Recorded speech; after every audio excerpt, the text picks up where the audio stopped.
Sarah lived a life many people dreamed of.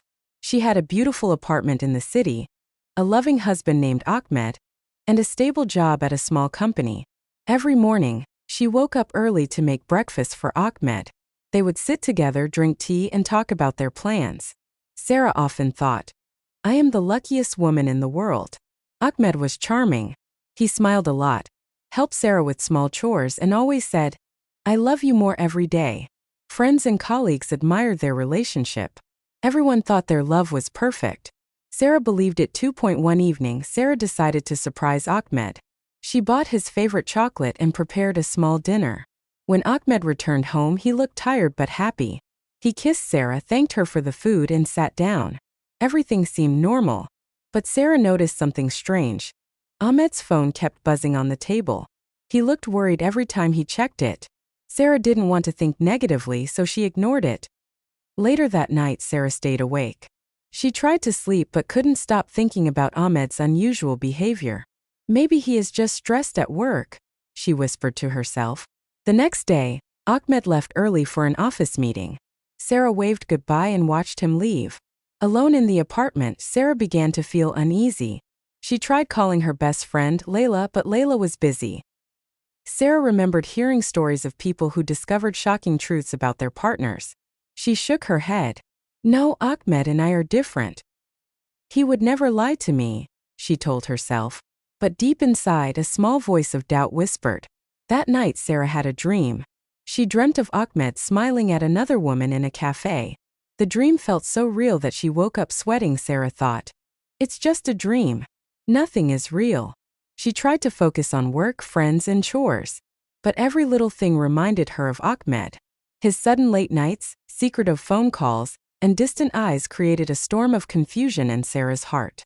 She wanted to trust him, but the seed of doubt had already planted itself. The following week, Sarah tried to ignore her feelings. She told herself, "I love him. That is enough. Dreams are meaningless."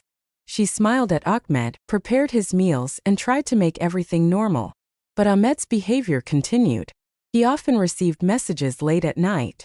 Sometimes he left the house without telling her where he was going. Sarah's curiosity grew stronger. One evening, while Ahmed was taking a shower, she noticed his phone left on the table. Her heart beat faster. She told herself, "I shouldn't look, but I must know the truth." She unlocked the phone and saw a series of messages. Her hands trembled. Ahmed was talking to another woman. The messages were full of love, secrecy, and plans to meet. Sarah felt frozen. She could not breathe. Everything she thought was true about her marriage was a lie. Her perfect life was broken in seconds. She sat down on the couch, trying to understand. How could he do this? Why me? Tears ran down her cheeks. Her mind replayed every moment. Ahmed's late nights, mysterious smiles at his phone, and sudden excuses. Every memory now had a shadow of betrayal. The next day, Sarah pretended everything was normal. She greeted Ahmed with a smile and asked about his day. Ahmed hugged her and said, "I love you, Sarah." But Sarah couldn't believe him anymore. She felt angry, hurt, and confused all at once. She wanted to shout, cry, and run away. But she stayed silent. Sarah remembered the dream she had weeks ago. Now it didn't feel like a dream. It was a warning. Her heart ached and she felt trapped. She needed advice. Sarah called her sister, Fatima, and shared everything. Fatima cried with her. "You deserve truth and love, Sarah. You cannot ignore this," Fatima said firmly. Sarah spent the night thinking. She loved Ahmed deeply, but how could she trust someone who lied to her? The woman in the messages was always on Ahmed's mind. Sarah knew she had to make a decision. Either confront him and face the truth, or continue living a lie. Her heart whispered the first option. She wanted honesty even if it hurt. The next evening, Sarah prepared herself. She wanted to confront Ahmed calmly. When Ahmed came home, she invited him to sit down in the living room. Her hands were shaking, but her voice was firm. "Ahmed, I saw your messages," she said softly. "Who is she?" Ahmed froze. His face went pale. He avoided Sarah's eyes and swallowed hard. "Sarah, it's complicated," he stammered. Sarah's heart sank.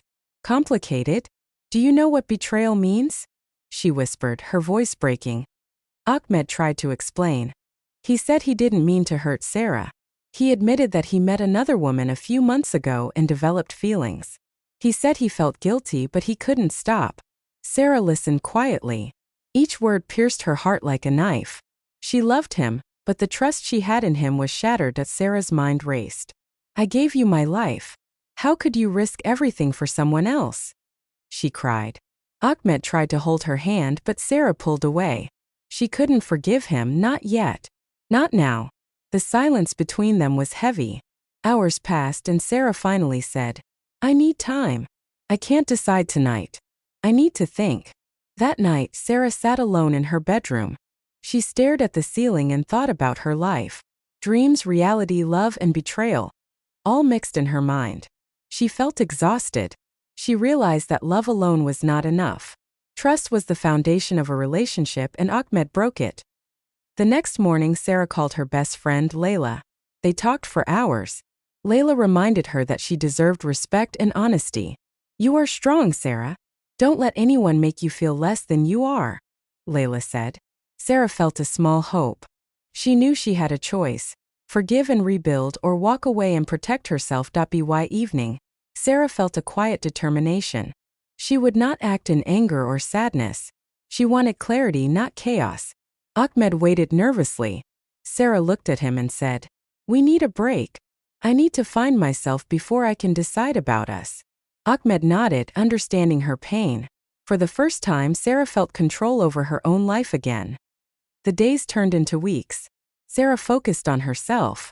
She visited her parents, spent time with friends, and threw herself into work. The apartment no longer felt like a prison.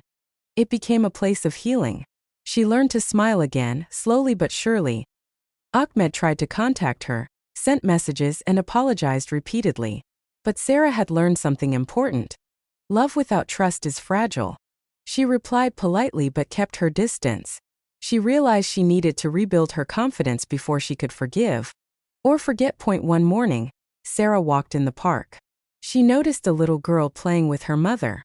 They laughed, shared stories, and hugged each other tightly. Sarah felt a wave of emotion. She realized that life was too short to stay trapped in pain. People make mistakes, but she could control her own happiness. Weeks later, Ahmed came to the apartment to talk. Sarah listened carefully. She felt some of the old love, but she also felt new strength. She decided that forgiveness would only come if Ahmed truly changed and proved himself. Sarah knew that her dreams were not illusions. They were her guide. She had awakened to reality and nothing could blind her heart again. Sarah learned an important lesson. Love is beautiful, but self-respect and honesty are priceless. She felt stronger, wiser, and ready for whatever life would bring. Her heart healed slowly, but she was determined not to let betrayal define her life. That night, Sarah often looked at the stars. She smiled softly and whispered, "I thought it was a dream, but now I know the truth. And I am still standing." The pain remained, but so did her courage. And that courage would guide her toward a future filled with hope, trust, and genuine love.